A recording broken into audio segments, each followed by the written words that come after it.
Kamusta na po kayo dyan?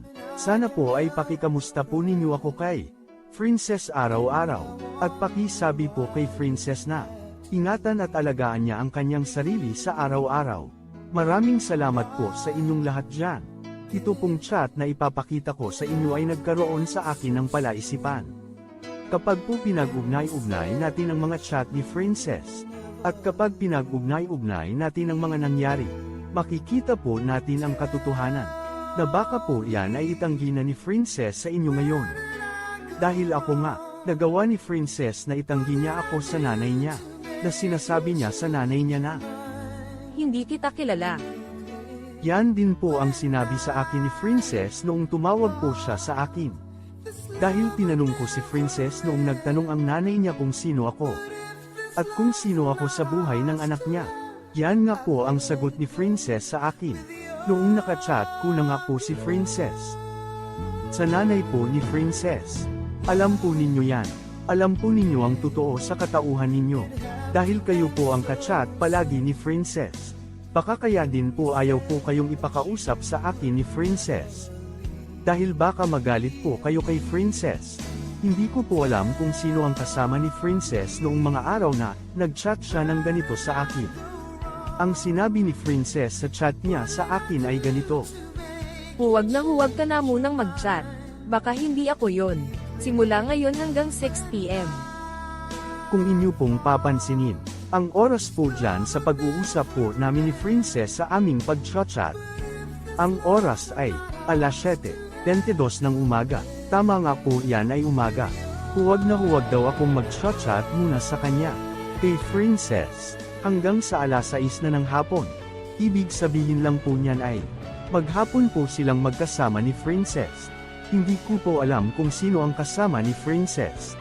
Kung yun bang taga Batangas o, yung si Mark Percy Leguno, na taga Bicol, na ngayon ay, nagtatrabaho dito sa Laguna. Nauunawaan ko na po kung bakit ayaw siyang payagan ng tatay ni Princess na umupo ng bahay dahil sa mga ganyang pangyayari. Pero nangyari na ang dapat maganap. At naganap na nga po. Meron na po akong ipinadala sa inyo. Ebidensya, na nagkaroon nga si Princess ng jowa na taga Batangas. Bukod pa yung kay Mark Percy Leguno. Hindi ko lang po alam kung sila pa ni Princess. At noong taga Batangas, sa nanay po ni Princess. Meron po akong ebidensya ng chat ninyo. Kay Princess, noong February 13, 2023. Araw na yan ng Lunes. Dahil araw ng Linggo February 12, 2023. Magkasama po kami ni Princess dito po sa bahay po namin. Dito na ibinigay ni Princess ang sulat niya para sa akin. Para po sa amin.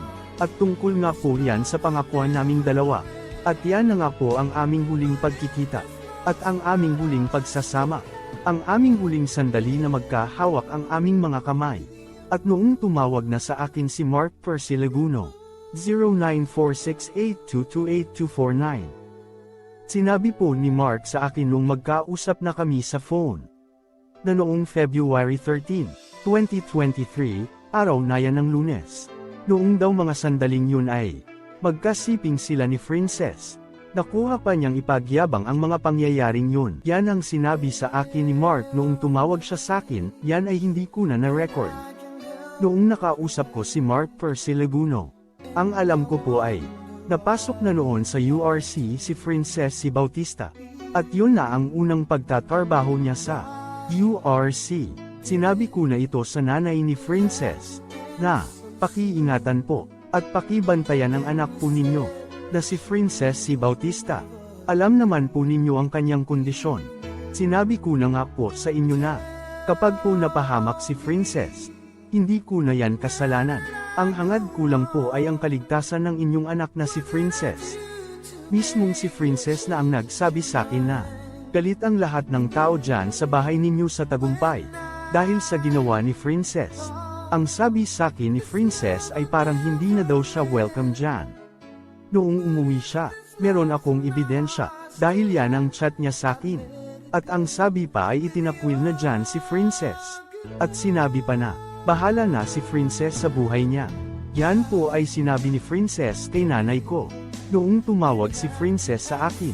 At nanay ko ang nakasagot sa pagtawag niya sa phone ko.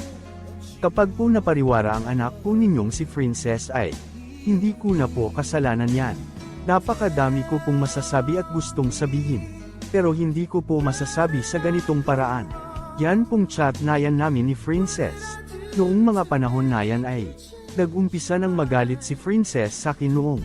Nalaman na ng nanay ni Princess ang pagpunta ni Princess dito sa bahay ko. Yan ay noong March 3, 2023 araw yan ng Biyernes. Maraming salamat po. Pakisabi po kay Princess na, hindi po ako nagbago sa kanya.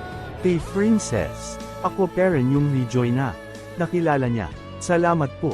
Plano ko po talagang magpunta dyan sa Tagumpay. At yan ay nagawa ko na. At noong nagpunta ako dyan sa mismong bahay ni Princess ang tatay niya ang nakausap ko. Noong June 13, 2023 araw yan ng Martes.